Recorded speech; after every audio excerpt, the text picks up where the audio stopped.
Genie is a specialized invented, patent-pending, two-stage air spring shock technology with a coil-like linear spring rate mid-stroke and the progressive end stroke of an air shock. Once the Genie band closes off the larger outer chamber, air volume is significantly reduced in the smaller chamber for a much more progressive spring curve at the end stroke, massively increasing bottom-out resistance. Both chambers' air volume can be independently adjusted by adding or removing spacers.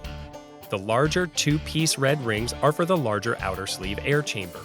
These volume reducers affect the mid-stroke of the travel. The stock factory setting is one red spacer in the outer sleeve. Adding spacers increases the progressive rate of the spring curve, offering more support mid-stroke, independently of end stroke. Riders who typically add more air to a traditional shock for a firmer mid-stroke platform should try adding spacers to achieve their desired ride feel. Adding these spacers also provides a more poppy and playful feeling, useful for riding flowy, slalom-like trails with smooth berms and jumps. A maximum of 4 spacers can be used. Removing the stock spacer increases air volume even more, flattening the spring curve mid-travel, allowing the shock to use more of the travel, creating a super plush feel.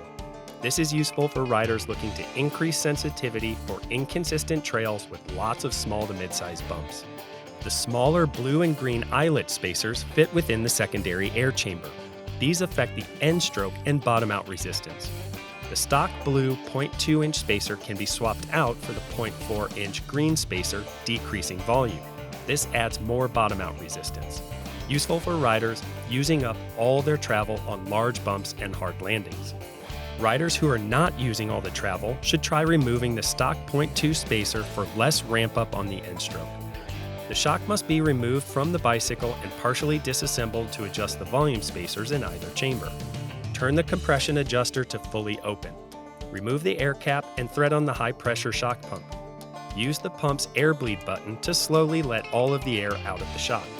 Take off the pump and put the cap back on the shock valve. Remove the shock from the frame by unthreading the eyelet bolt on the top tube and the eyelet at the shock link. Push the outer sleeve up and away from the retaining ring. Remove the retaining ring. Remove the outer sleeve.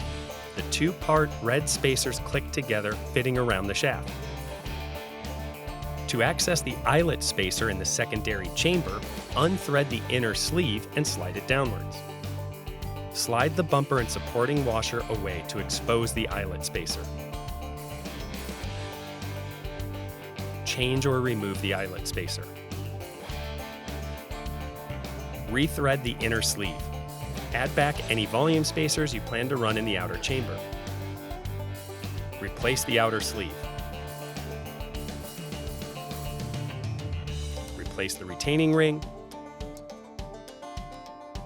And replace the O-ring on the shaft. Reattach the shock to the frame and link. Follow the detailed pivot assembly instructions in the manual. Using a high-pressure shock pump, inflate to the desired or recommended pressure.